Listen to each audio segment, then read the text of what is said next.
everyone.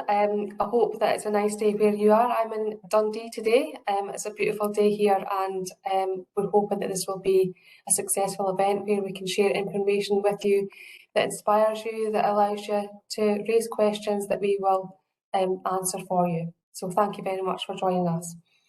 So the purpose of this event is to share with you some information prior to a tendering process that will take place. It'll be initiated approximately the start of June, and so in advance of that, we'd like to share some information with you to allow you to prepare for that, to understand what might be involved for you as an organisation to prepare. So thank you very much. Now, everything that I'm about to explain is an indicative. It's indicative only because things might change. Things can, unfortunately, things can happen where dates change and things perhaps slip a day or two. So everything that I explain today is just an indicative timeline. Okay. So, as Francis said, we're the I'm from the Tayside Procurement Consortium, a shared procurement service, which is a shared procurement service for the 3 Tayside councils and Tayside contracts. Now, it's our ambition to collaborate where possible, and this is an obvious commodity area where we can collaborate. We're utilised as a shared procurement service to allow economies of scale, to allow efficiencies for purchasers, and to create efficiencies and pricing opportunities for the supplier market.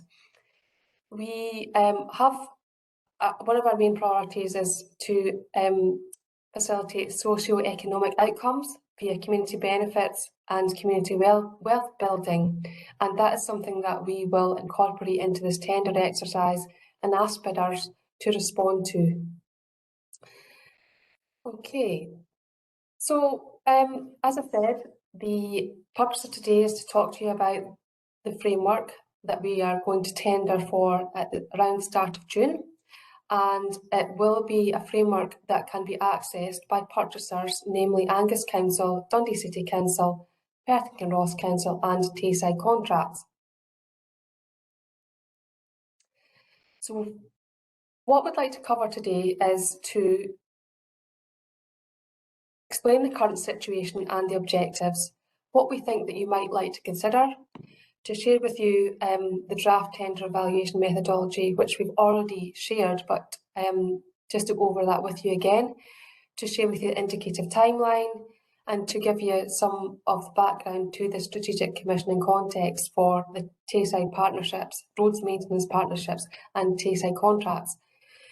We also want to give you some information around PCS, which is Public Contract Scotland, the portal that is used by public sector bodies in Scotland to advertise the tender opportunities, and also PCST, which is Public Contract Scotland Tender.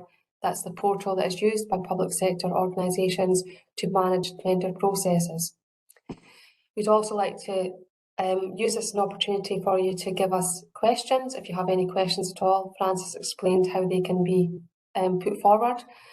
If you need time to think about your questions and formulate them on another day, then you can always email them to me, and I'll give you my email address later on in the slides. But there will be definitely, we will publish the questions and answers that are raised prior to the tender exercise going live. And actually, when it's live, the questions and answers are communicated on the portal as well. So that's just to give you an indication of what we're going to cover today. So we have already, as you may know, we've published what's called a prior information notice, which is an early alert to the supplier market that there's a tender opportunity coming up later in the year. We've published that on Public Contract Scotland, and the notice ID is, as I've outlined on the screen, MAR 444435. Included with that notice, we've provided the draft specification and the draft tender evaluation methodology. These are really, really important documents, I'm sure, as you know. It's to allow you the opportunity to consider whether or not you're interested in this tender opportunity and what you need to do as an organisation, if you've not already done so, to prepare for responding to the questions. In advance, you need to register on Public Contracts Scotland, the portal, as a supplier so that you can be made aware of tender opportunities. And I think the system is quite intuitive, but there's also a helpline that you can contact as a supplier to seek support on registering. They will give you guidance if you're having any technical issues around registering on that portal. Similarly, also with the Public Contract Scotland tender portal, there's also the helpline that you can contact should you have any difficulties with registering on that portal. It's really important that you do that registration in order that you can see tender opportunities and you can respond to the tendering opportunity when it's made live. Okay, so to give you some indication about the sourcing route, we are going out to market, we're going to publish the tender opportunity, and we're looking to set up a purchasing framework that has a maximum period of 4 years. The initial period would be from the 1st October 2022 to the 30th September 2025. And we'll be looking to have the option to extend the contract for a further period of 12 months, taking us to the maximum 4-year period, which is, for frameworks, that's the maximum period that we are advised to operate those for. Okay, so the procurement portals I've mentioned, it's important that you register on Public Contract Scotland to find the tender opportunity, to create your supplier profile, and it's also important that you register on Public Contract Scotland tender. That's to open the tender and complete your tender and submit your tender. So the current situation in Tayside is that we have the roads maintenance partnerships can call off from the existing framework. The existing framework runs out on the 30th September, and there is a desire through this process to have a new framework in place that would be available for those partnerships again, but also Tayside contracts can also call off from that framework. So they will be able to call off from that framework if they have a requirement that can be met from the scope of that framework. Okay. So the future arrangements through this framework, as I've mentioned, the partnerships, the 3 roads maintenance partnerships and Tayside contracts can call off from the framework. But also the purchasers, those being the roads maintenance partnerships, can elect to use the in-house provider, our in-house provider being Tayside contracts. So they won't necessarily always go out to the external market for the requirement. They'll consider the opportunity that exists in-house via Tayside contracts as an option. The framework call-off rules, you may be familiar with those if you've looked at other public sector procurement frameworks, but the options that we'll have to our to utilise are: we will be able to direct award, having done clear benchmarking of the rates, or we can do a mini competition exercise, and that's where we invite the bidders who are on the framework or the contract lot concerned to price. As I've mentioned, there may be instances where there's a requirement that can be met by Tayside contracts, our in-house provider, therefore we wouldn't elect to use the framework at all. So it's our ambition to attract bidders to bid to get onto this framework. So it's important that people understand that it's not purely for large contractors. We're looking for all sizes of contractors to be interested in bidding.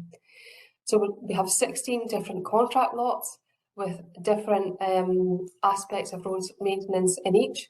So you may consider that you are interested in certain lots but not them all, and that is perfectly suitable. You can bid for one, multiple or them all. And also, if you look at a lot and you look at the pricing schedule, you may elect, you may understand, or you may appreciate initially that, well, I don't necessarily have all the skills or workmanship to complete all of that. You can still bid. You would just write alongside the items that you can't bid for, that you are making no offer. How we will treat that is that we will, obviously it's important that we're managing this process through Public Contract Scotland tender, and we will When we receive the bids, we will, sorry, just a second.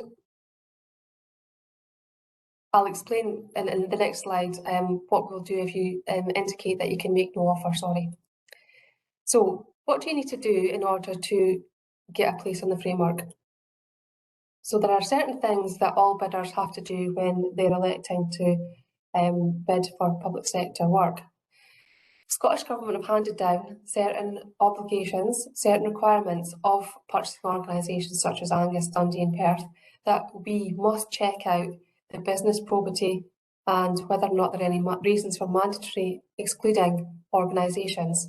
Also that we check out the financial stability of organisations and check that they have the relevant experience to meet our requirement. Also, we will be looking to ensure that organisations have relevant health and safety arrangements in place as an organisation.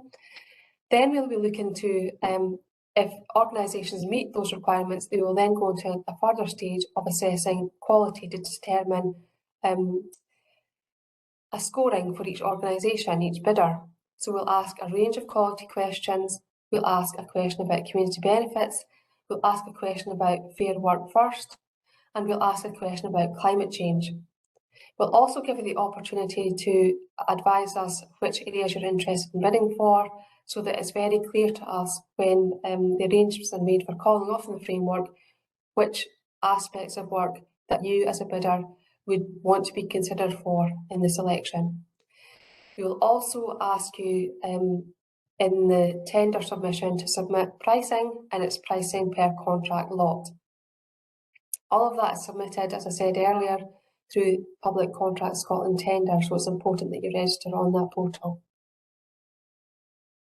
Okay, so the essential requirements that I've mentioned earlier in terms of the first stage as assessing the business probity of an organisation, it's important that you have the relevant insurance cover arrangements in order that we're satisfied that you're actually covered for the jobs and aspects of work that you bid for.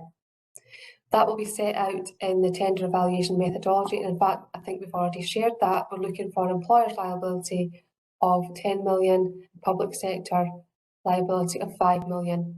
And also, I think we've also included public liability and professional indemnity insurance.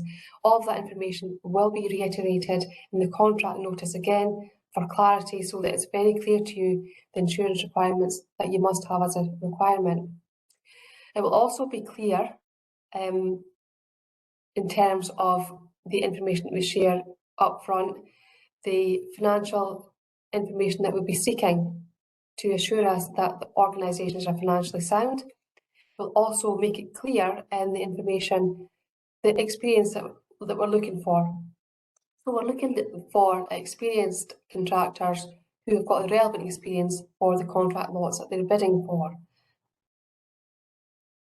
Okay, so what else do you need to consider? We'll have a specification requirement for roads maintenance services, and that is elaborate around the requirements that need to be met. It also gives you further information about each contract lot and the requirements that are required to be met for that particular contract lot. We expect bidders to consider that fully, and only if you can meet that fully would you make the decision to bid. And when you're bidding, we'll ask you to confirm that you fully understand the requirements and that you accept the requirements and that you are making a bid based on those requirements. We'll also share with you the contract conditions and any special conditions of contract that you need to digest, consider and be aware of, and inform your decision around tendering. So the evaluation, the quality criterion that I mentioned earlier, we will make it clear around the questions that we're looking for you to answer. And on this grid, just for demonstration purposes, on the right hand side it will indicate which elements are a pass or fail, and you would only be failed on a question if you absolutely could demonstrate that you could not meet the requirement. We're looking to encourage providers to pass, So if there's anything that we feel that you've said but said not elaborately, we will take the opportunity to seek clarification. So it's our ambition to pass organisations, and only in exceptional circumstances where it's very, very clear that an organisation doesn't have the capacity or capability would we give a fail mark. There are questions that we will score, and those are what's called weighted questions. So the first one on the screen is health and safety. We will score that question. That question is made up of a few elements, and we will score that question, and that question will be given a 7% weighting out of a total of 20% of quality. We will then look at risk assessment and method statements, and that's a pass or fail question. We will look at CDM statements, passed, and that will also be a pass or fail. We will look at a sample construction phase plan. That one will be a scored question. We'll look at other various technical requirements, such as resource and plant quarry information, and that would be on a pass or fail basis. We'll look at service standards for operatives and supervisors, and that will also be scored on a pass or fail basis. We will look at quality management. That one is going to be a scored question, and that's 7.5% out of 20% quality. We'll look at complaints and escalation procedures. That will be a pass or fail question. We'll look at contract administration, namely invoice arrangements and payments. That will be a pass or fail question. We will look at community benefits. That one will be a scored question, 2.5% out of the 20% for quality. We'll also look at fair working practices, and that will be a pass or fail question. And lastly, we will look at sustainability in terms of climate change. We'll ask a question around that, and that will be on the basis of pass-fail question. Okay, so in some of the lots, you will be able to indicate which areas you're able to serve. So it'll be very clear. You'll have the opportunity to say whether or not you are electing to have a discrete purchase arrangement with Angus Council or Dundee City Council or Perth and Kinross Council. If you're an organisation that only wants to serve, for example, Angus Council, then you would elect to put in pricing for Angus Council only. Similarly for Dundee and similarly for Perth. That is obviously depending on your circumstances and the business decision for you as an organisation. Now, earlier I talked about where you have the opportunity, if you look at a contract lot and you look at the pricing and you can see quite clearly as an organisation that there are elements of that that you would not want to price for because you either don't have the, that's not your particular field of expertise, or you know that you're not going to have capacity to deliver that for the organisations concerned over the next 4 years, then you would put in a no offer statement alongside that pricing item. Now, what we will do is, in order to treat bids fairly, what we will do is that we will, instead of having a blank pricing element, we have to have a fully priced bid opportunity to make sure that bids are compared fairly. We will take the highest scoring price from the other bids and put it into that no offer pricing statement. That will give us a total price in order for us to score fairly. I've put this in large screen so that when you receive that as part of the slides, you'll also, I don't think it was particularly clear in the last slide, it's also there for you to digest at a later date. So the indicative timeline that we have the ambition to meet is that we are looking to advertise the opportunity on the 6th of June. And you will be aware that there's an event taking place, an opportunity for you to attend an event on the 7th of June, whereby the Supplier Development Programme can actually open up that tender opportunity and just go through it in high-level terms. In public sector procurement terms, we are required to have the tender opportunity opened for bidders to see and to submit for a period of 30 days. So our tender opportunity will be open from the 6th of June and will close on the 8th of July. at 12 noon. We will be able to take requests for clarification. We will be able to take questions from organisations during that period, and we'll indicate when that close-off period ends. It's usually a week before the tender closes, but there are exceptional reasons why we might allow questions, or we might answer questions that are received after that date. We will then evaluate between the period of 6th of June to the 12th of August. Now that's not a massive amount of time, but it will allow us to ensure that we evaluate the bids fairly. It will allow us to come back to bidders with requests for clarification and ensure that we have got a summary between our senior managers of the outcome. Our next steps in terms of communication with the marketplace will be to notify you of the outcome, and that will be around the 23rd of August.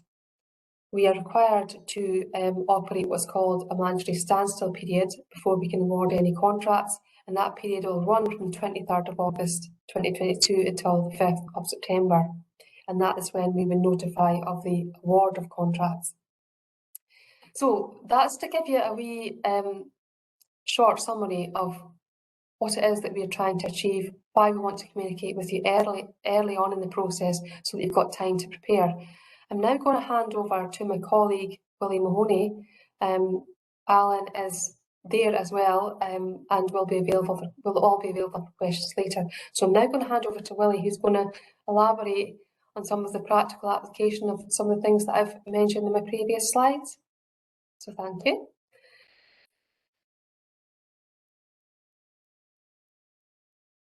Senior engineer at Blairgowrie. I'll move on to the next slide.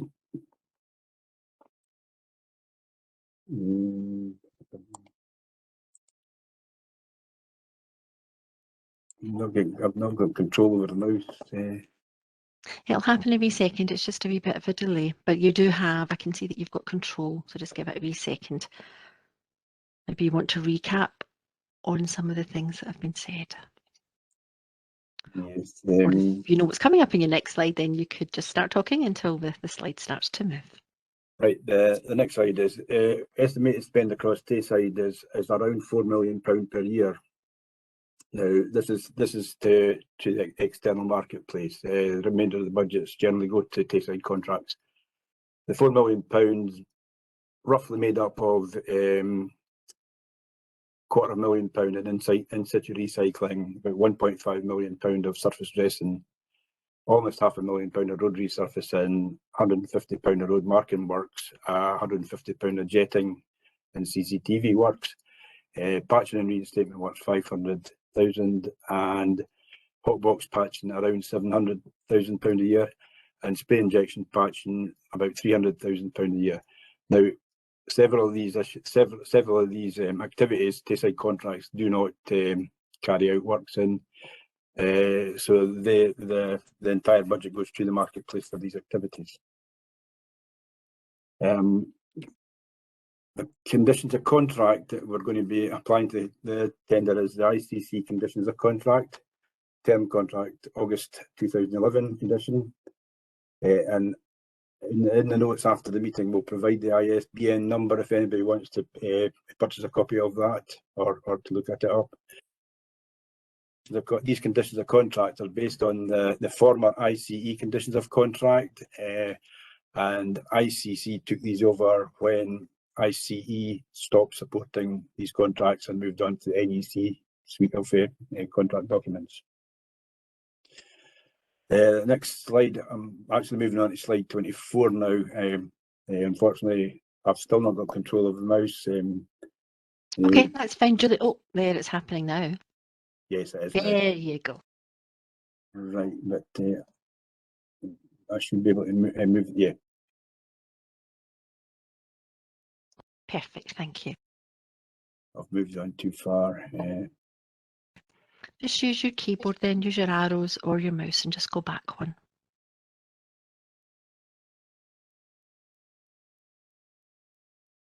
Right, the estimated spend I've talked about, and we're intended to use the BEAR for our inflation. We do use that currently, but we're intending to use it slightly different to what we use it at present. We intend that the inflation. Sorry, I'll explain what BEAR is. BEAR's based on a former. BEAR stands for a former government department, Department of Business, Enterprise and Regulatory Reform. Easy to say. And the indices that are applied are actually provided by the Royal Institute of Chartered Surveyors. They're provided 6 weeks in arrears, so the current indices we've got just now are based on prices in mid-February.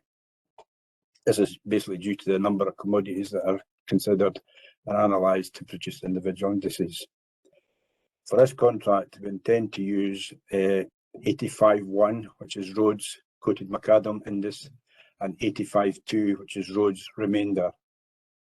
And the intention is that we'll apply these immediately that we call off contracts, so there won't be a need for the contractor to apply for BEAR inflation prices in arrears. That will be indicated when the offer of work comes to them, what the current BEAR indices are and what a percentage will be applied to their rates and their original rates in the contract.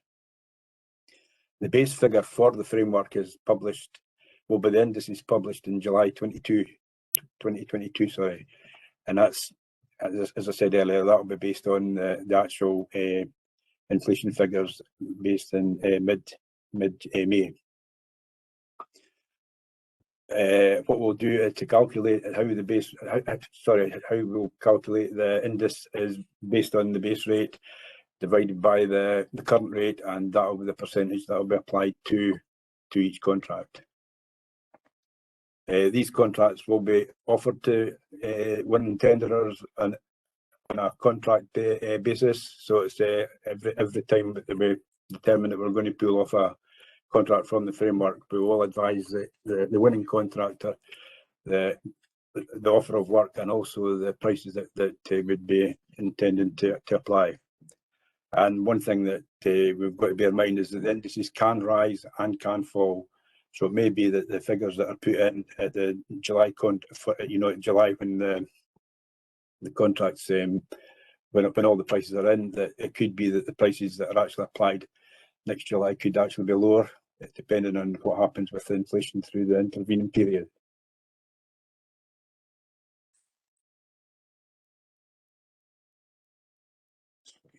Sorry about that.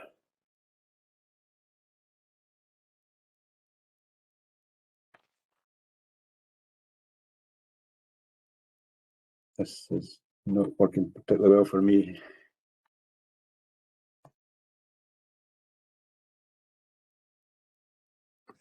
This slide shows the indices that will be applied to each lot. Sorry, within each lot. Now, the schedule of prices that you'll be asked to price is based pretty much on the model contract for highway works, and it's set out in various series. You can see the series here: 100, 200, 300, 400, 500. I'm sure many of you will be very familiar with this method of scheduler rates. And as I say, what I've indicated there is which index will be applied to each lot, or each series within each lot. As earlier advised, there are 16 lots, so some of these won't be relevant. Some of these lots, series won't be relevant for different lots. And that's what we talk to you about today. So I would actually pass you back to Julie, and Julie will be able to give you some further information.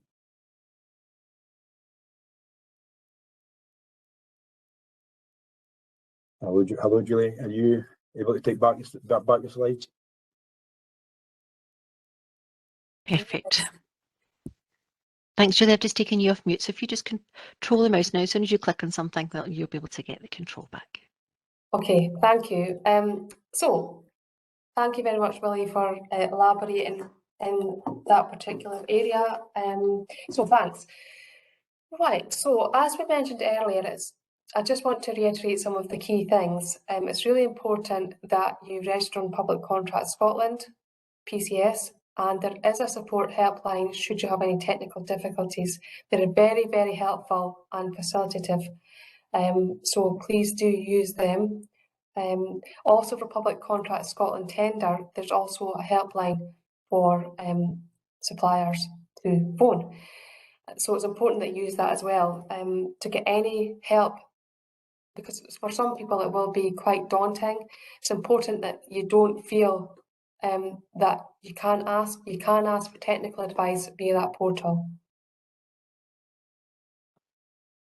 Okay, so we've mentioned quite a lot in the slides today, but we did take the opportunity to convey a lot of this information in the prior information notice, which was published on Public Contract Scotland a few weeks ago. We've shared the draft specification, we've shared the draft evaluation methodology. Hopefully, from what we've said today, that's given you a little bit more context, and it may actually have, allowed you to think about it a bit further. You may have further questions that you want to ask. If you haven't seen that prior information notice for whatever reason, please contact me by email and I can send you the draft specification and the draft evaluation methodology so that you have the same information as any other prospective bidder who has seen that prior information notice. So please do take the opportunity to ask for those documents. They are draft. They only become final when we publish them. And we haven't, obviously, at this stage, finalised every detail, but we will do that before it's published.